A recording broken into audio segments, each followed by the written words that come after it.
Salutare, dragi prieteni! În videoul de astăzi o să vă arăt procedura pe care o urmez pentru a schimba uleiul și filtrele la Scodele mele. O să vă prezint ce tip și marcă de ulei folosesc, dar și starea filtrelor după 10.000 de kilometri. În general, schimb uleiul o dată pe an. Dar având în vedere faptul că anul trecut am parcurs mai mult de 10.000 de kilometri cu Skoda mea albă, am fost nevoit să fac acest lucru de 2 ori. Lucru pe care nu l-am făcut și în cazul filtrului de aer și de benzină. Aveți nevoie de un recipient pentru colectarea uleiului, un filtru de ulei. În permanență folosesc filtre de ulei cu piuliță în capăt pentru a-mi face munca mai ușoară. În acest caz, aveți nevoie de o tubulară de 30. Ulei, o cheie cu crichet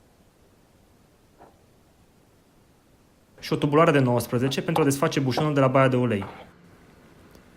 Bușonul de la baia de ulei este situat în partea dreaptă a motorului, iar accesul este extrem de facil. Nu este nevoie să ridicați mașina pe cric pentru a schimba uleiul. Capacitatea de ulei a motorului este de 4 sau 4,5 litri în funcție de tipul de motor. Tipurile de ulei recomandate sunt 20W40, 15W40 și 10W40.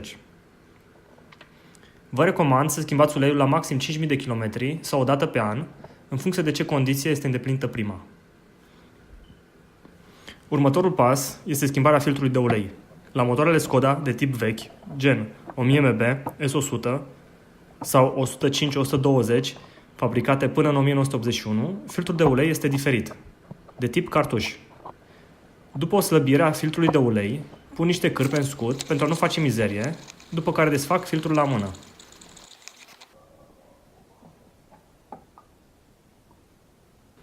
Nu uitați să umpleți filtrul cu puțin ulei. Acest lucru ajută la o amorsare mai rapidă a circuitului.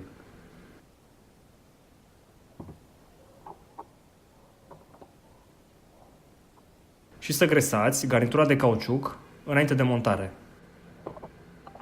Pun filtrul înapoi și îl strâng la mână. Curăț excesul de ulei,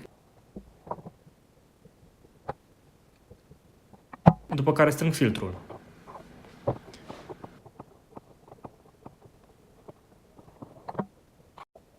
Penultimul pas este să pun înapoi bușonul de ulei. Să nu strângeți prea tare bușonul, pentru că baia de ulei este de aluminiu și riscați să stricați filetul. După care rămâne doar să pun uleiul nou în motor. Dacă vă întrebați de ce folosesc acest brand de ulei, răspunsul este extrem de simplu. Din cauza acestui tip. Canalul lui de YouTube se numește Piotr Tester și puteți găsi teste efectuate cu toate tipurile de ulei și aditivi găsiți pe piață. Am rămas surprins să văd, acum mai bine de 3 ani, că acest brand de ulei de tipul 10W40 se comportă mult mai bine în condiții de stres și temperatură decât alte branduri mult mai renumite și mai scumpe. Are inclusiv o statistică cu toate rezultatele. Ce este subliniat cu negru sunt o mică parte din rezultatele de anumite branduri testate pentru tipul 10W40. Se poate vedea marcat cu roșu rezultatele uleiului pe care îl folosesc. Preț mai bun, protecție mai bună, în concluzie folosesc acest ulei de mai bine de 3 ani și sunt extrem de mulțumit. În cazul în care vă gândiți că tipul de ulei 10W40 este prea subțire pentru motoarele de generație veche, uitați ce scrie în manualul de întreținere original Skoda, ediția a 3-a, din 1980. Nu uitați să predați uleiul uzat la un centru de colectare a deșeurilor periculoase. Având în vedere că fac acest lucru la 4 mașini în fiecare an, prefer să colectez uleiul într-un butoi, urmând la 3 ani să-l predau unui centru de colectare.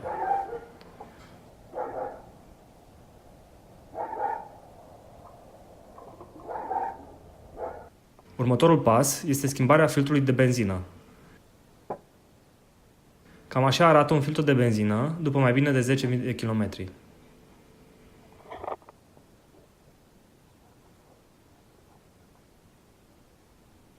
Am ales să schimb poziția filtrului de benzină și să pun în locul lui o supapă unisens pentru o amorsare mai rapidă.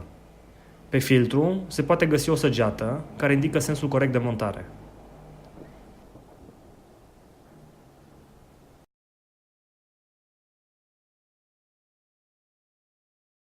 Ultima etapă este schimbarea filtrului de aer. Este nevoie să scoatem capacul care este ținut în loc de 2 cleme.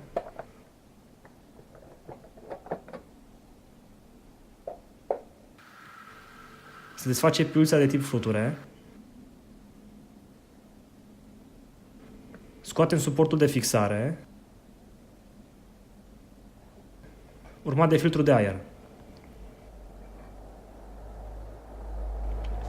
Se poate vedea diferența dintre un filtru de aer vechi, după 10.000 de kilometri, și unul nou.